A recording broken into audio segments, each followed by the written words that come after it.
Hi, everybody. I'm here with Ron Placone and the Miserable Liberal. Hello. Howdy, howdy. Look at that nice T-shirt Steph has on. Steph, show that T-shirt. It's my favorite T-shirt, Jimmy. I wear it practically every day. Look at that. Look how nice it is. You can get one right underneath and show him the mug. Oh, I'm so thirsty. Thank you, Jimmy. I'm so. Oh, I spilled it all over. Hold it up. Okay, look at that. The Jimmy Dore Show mug. Become a cool person, or even cooler. It's a great way to help support the show. They're demonetizing our videos all over the place. Hey, here's another one that's going to be demonetized. Remember we were talking with Tim Black the day after the Charlottesville thing happened? We had Tim Black on the show, and he made the point, where were the cops? And that was a great point. And we talked about that, and we've been asking that question ever since. And now, it turns out, more people are starting to ask those questions. No one was asking it immediately except us and Tim Black. And now it seems like it's starting to creep into the mainstream. Why weren't the cops doing anything in the middle of unbelievable violence in broad daylight? In fact, even the New York Times are noticing it now. That's how blatant it is. The New York Times gets to report it. A white nationalist in Charlottesville fired. Police never moved. You want to see the video? So watch this. Here's a video of one of those guys in Charlottesville literally shooting a gun at a black guy who has a torch. Here we go.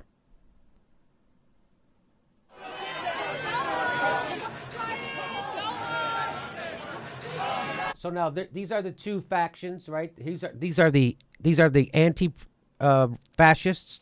This is not necessarily Antifa. These are the counter protesters. Put it that way. They're protesting the protesters. So they're protesting hate, okay? And here comes the white supremacists. And see, and there's the black guy with the torch, and you hear somebody yell the N-word, and this guy comes up with a gun. There's the gun.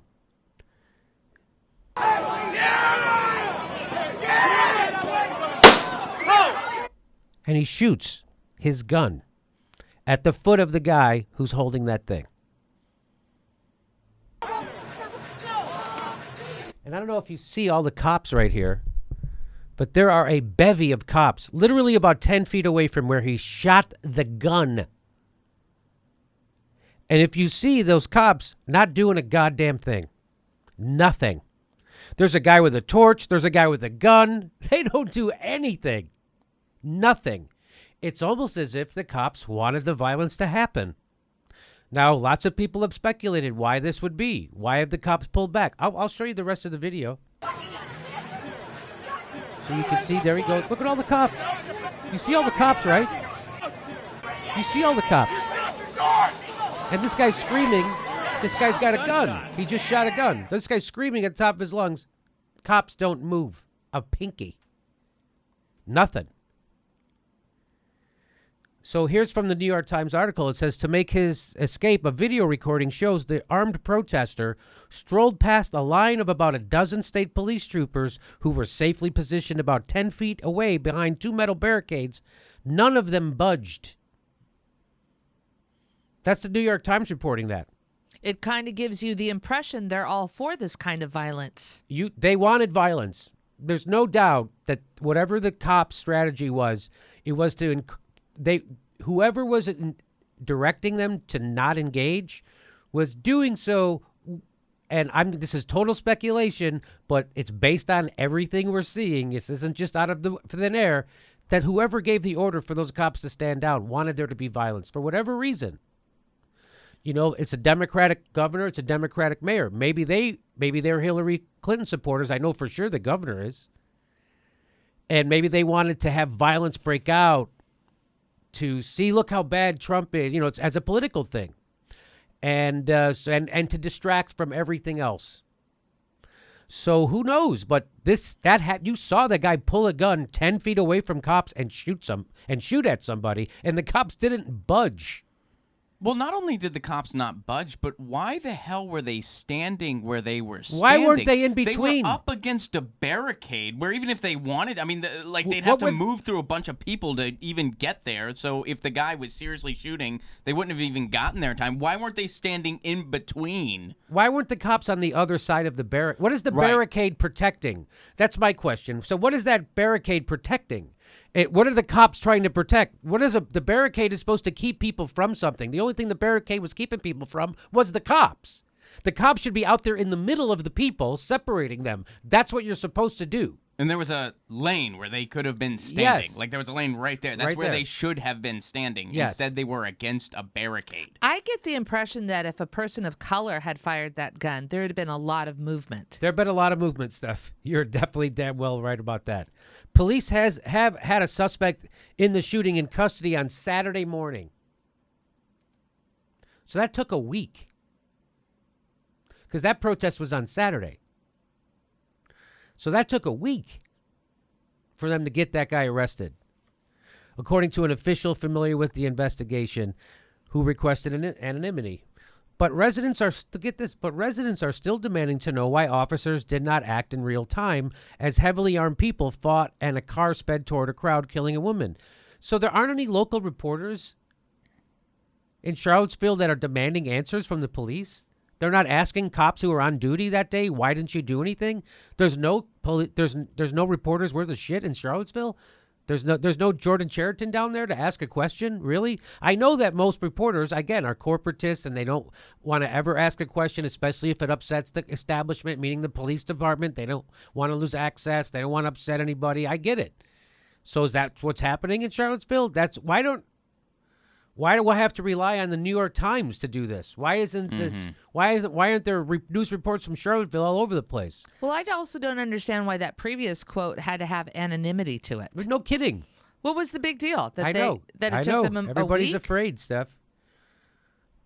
So stark was the police failure to intervene. Many participants in the protest and counter-protest believe it was by design. The city did not use a number of security measures recommended by the state police, said Brian Moran, Virginia's Secretary of Public Safety and Homeland Security, including a ban on weapons and sticks of all kinds. That's what we talked about earlier. Because I was watching this old Western and Dean Martin said, hey, you got to put your guns on the fence there. Yeah. Like, why wasn't that used to protect the citizens of Charlottesville, period? So They knew what to expect, too. We talked about that, too. They knew. I mean, they had knew read exactly the speculation. They had listened to the podcast, all that stuff. They Yes. knew what was probably going to go down. They'd been planning for this for a while. for months, the cops knew exactly what was coming. They had 1,000 extra people from first responders to cops to National Guard, 1,000 extra people on hand to deal with it. And the state police recommended that they ban weapons and sticks of all kinds, and yet they didn't do that. Why? Why would you let armed thugs who are looking to start trouble bring weapons into a protest in broad daylight? Why would you allow that to happen? These are questions no one's answering, and I don't think anyone's asking in Charlottesville, as far as I can tell. The state also proposed designating parking areas, busing protesters, and cutting off traffic for at least 10 blocks.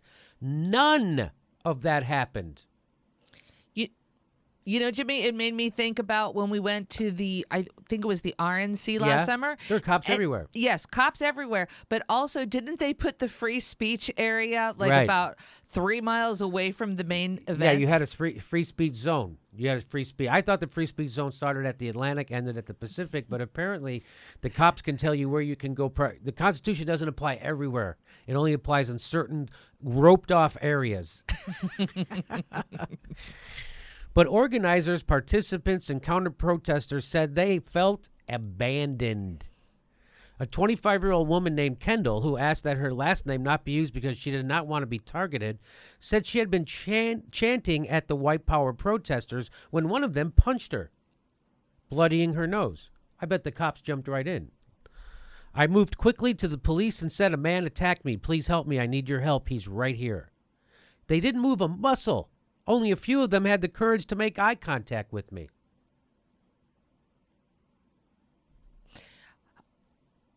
What? How is that not a lawsuit? At least they didn't pepper spray her. Yeah, at least they didn't Well, beat her up If themselves. if she had been outside of Wall Street or in a tent.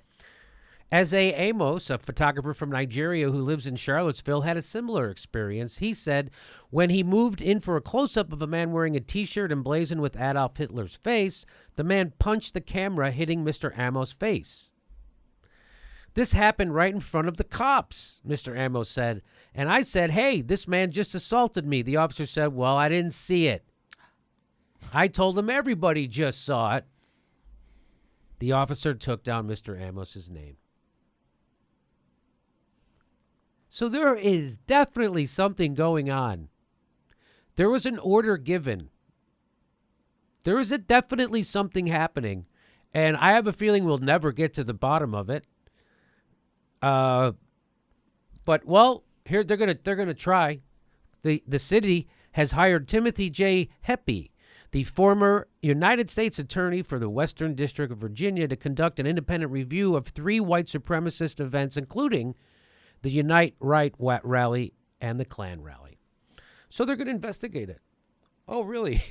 Really? Here we are, a couple weeks later. All right, maybe we'll look into that. I bet you we get to the bottom of it. Oh, I bet you Timothy J. Heapy, or however you say, Hepfy, says, I bet he gets to the bottom of this, and I bet it's the higher ups who are responsible. I bet they will be dealt with swiftly and severely. You know, So this is cop. Go ahead. It just makes you think that all the time that you're going to have an interaction with somebody in a position of authority, like a police officer who's supposed to be a peace officer, you're supposed to be filming it now. Now you have to film Now every. you have to film yeah. it. And guess what? That I have to say to somebody, to a policeman, that person just hit me, and that he has the nerve to be able to say, I didn't see it. Doesn't that go against the whole idea? You're supposed to go, who hit you, and get him over here. Now let's interview you guys. That's what you're supposed to do. But so again, it's obvious something was going on, and I wonder why the news people aren't holding Governor Terry McAuliffe's feet to the fire, and why they aren't holding the mayor's feet to the fire, and the state police commander, whoever, the captain of the state police. This is crazy that happened. And then we said the same goddamn thing in real time as it was happening. Tim Black brought it up when he came on our show. So we've been asking this since day one, and it's nice to see that the New York Times finally got around to it. I would hope more news people would get around to it. But something's happening. And so people are now saying that, well, it looked like the left and the right might come together over economic reasons to oppose the elite. This is a good way to split them up. So if you let all this violence and shit happen, there's no way that they'll ever get together, the left and the right. So that there's lots of, now we have to speculate as to why that, because the cops are definitely doing something nefarious. On purpose. They did it in broad daylight. That video of that guy being beaten that Sean King kept tweeting out. I don't know if people follow Sean King, but there was a video of this guy getting beaten by 4 dudes with sticks and pipes and boards. Do you know where that was? That was literally feet away from the police headquarters. And they didn't have anybody and they didn't have to arrest anybody still. Oh, they know who the guy is. Now the FBI. So the FBI might arrest those people. But the local cops aren't doing dick. Isn't that something? Well, there were very few arrests at all. Yeah. And more violence is surfacing that people took on their cameras and so forth. And they were like a small handful of arrests ever at the event itself. Yeah, right. Right. I mean, and look at there's a video of a guy literally shooting a gun at people 10 feet away from cops, and they don't do dick. What are those cops doing there? Well, if they shoot at me, I'll do something. You have to shoot at a cop for them to do something? What are they going to do? Why were the cops behind barricades? Yeah, that was like the worst place. Like that's the last place they should have been standing. Yes. And they were just like standing there. Like it was if like the only way it would have made sense for them to stand there is if like they were like if they were like bouncers Guarding at a something. concert and there was Yeah. a stage that they were guarding. Behind they were just them. against a barricade for no reason. For no reason. Okay. Well, there you go. Cops, when they're supposed to crack heads, they don't. And when they're not supposed to, they can't wait. So How weird. How weird. Hopefully we'll get some answers from these Timothy J. Hepfee.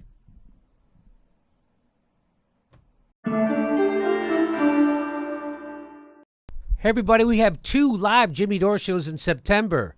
September 25th, we're in San Diego, and September 18th in Burbank, California. Get your tickets right there. There's a link right there.